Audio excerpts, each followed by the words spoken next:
Day 72, verses 24. The Sacredness in the Ordinary. Namaste and welcome to Gita 360. Previously, the Gita described a person who performs their responsibilities as an offering rather than a means of personal gain. Today, verse 24 takes that concept to its highest expression. It presents one of the most profound insights in the Gita, collapsing the boundaries between ourselves, our actions, and the world around us. For one who is fully absorbed in spiritual consciousness, the oblation is Brahman, the offering is Brahman, and the act of offering is Brahman. The fire is Brahman, and the goal to be attained is Brahman. In ancient times, spiritual practice was deeply connected to the yajna, the physical ritual of sitting before a sacred fire and offering oblations into the flames. This verse uses that imagery to redefine our daily actions. The verse says to a person whose mind is fully established in spiritual understanding, every aspect of an action is Brahman, the divine reality. The act of offering is the divine. The ladle with which it is offered is the divine. The sacred fire receiving it is the divine. The person offering is the divine, and the ultimate destination of the offering is also the divine. We normally see ourselves as individuals moving through a world filled with other people, other objects, and other forces. We divide reality into categories: me and you, giver and receiver, worker and work.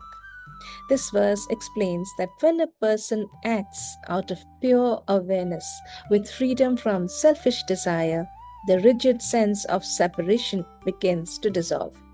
They begin to see that beneath these external labels lies a single divine reality expressing itself through countless forms. The actor, the tool, the action, and the result are all expressions of that same reality. When one becomes deeply established in this understanding, their relationship with action changes completely. The action is no longer experienced as something performed by a separate individual seeking a separate reward. Instead, life itself begins to feel like a continuous expression of the divine working through the divine. This is a state Krishna calls Brahma Karma Samadhi, complete absorption in the understanding that all action is rooted in the same sacred reality. Most of us have a habit of compartmentalizing our lives. We draw a sharp line between ours and theirs, mine and yours, spiritual and ordinary.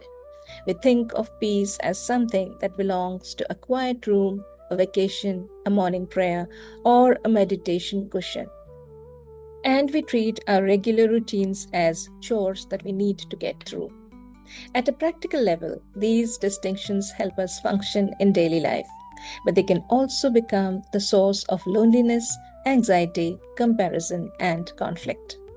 Life can begin to feel like a constant struggle as we become preoccupied with protecting what is ours and measuring ourselves against others. This verse presents a beautiful alternative. It suggests that we do not need to walk away from that ordinary life to find the sacred. Instead, we can find the sacred within the ordinary, simply by changing the awareness we bring to it. We experience glimpses of this in our own lives. A parent caring for a child is not constantly calculating what they will receive in return. A teacher watching a student succeed often experiences joy without needing personal credit. A friend helping another through a difficult time may briefly forget their own concerns. In such moments, the focus shifts away from the self. These moments show us that the sacred is not confined to temples, rituals, or special occasions. It can appear whenever we become fully present in what we are doing and momentarily move beyond constant self concern. When we look at all our actions through this lens, our workplace becomes the altar. The tools we use, be it a laptop, a pen, a car, or a spatula, become sacred instruments. The energy, focus, and effort we pour into our responsibilities are the offerings, and what we do becomes a living prayer. If we approach our day this way, the exhausting friction of life begins to ease. We stop dividing our day into wasted time and quality time. We realize that washing the dishes, helping our child with homework, or leading a business meeting are the very places where peace can be practiced. By recognizing that the divine is present in the doer, the deed, and the tool, work stops being a repetitive burden. It transforms into a space where we can remain deeply connected to something larger than ourselves in the middle of our busy lives. Thought of the day. The Gita invites us to look beyond the divisions that dominate every day. Pause for a moment today and reflect. Where in my life do I feel most connected to something larger than myself? Thank you for joining me on Gita 360. May we see the extraordinary hidden within our ordinary moments today, performing every small task with reverence, clarity, and an open heart.